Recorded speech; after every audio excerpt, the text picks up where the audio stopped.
El SAID és el Servei d'Assessorament i Informació en Drogues i Pantalles de l'Ajuntament de Sabadell.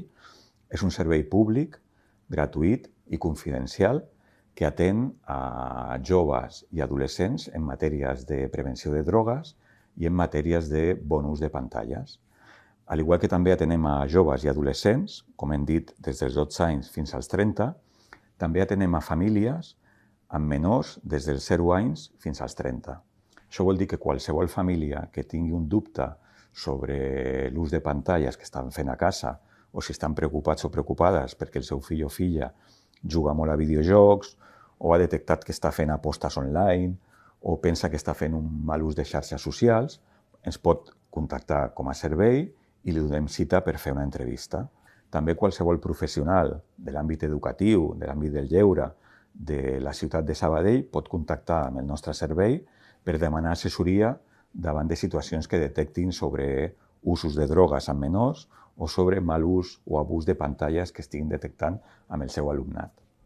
O sigui, realitzem tallers de prevenció de drogues i de bon ús de pantalles amb joves de tercer, quart d'ESO i amb famílies d'aquests joves de l'ESO.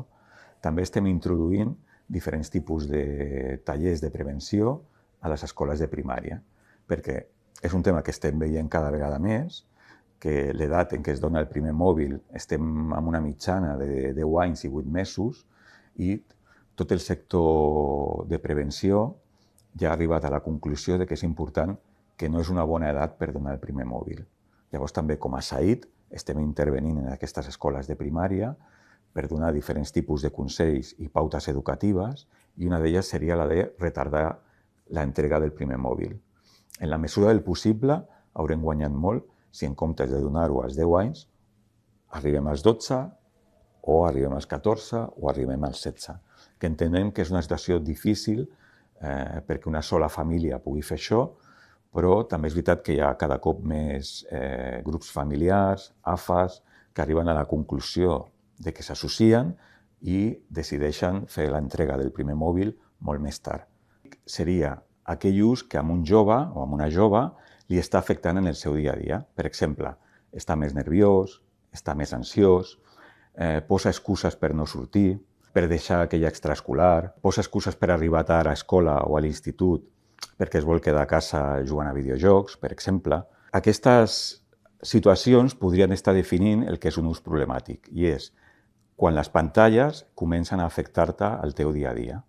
Habitualment, aquells joves i aquelles joves que fan un ús molt abusiu de pantalles acostumen a tenir una afectació amb el rendiment escolar. Baixa el rendiment escolar.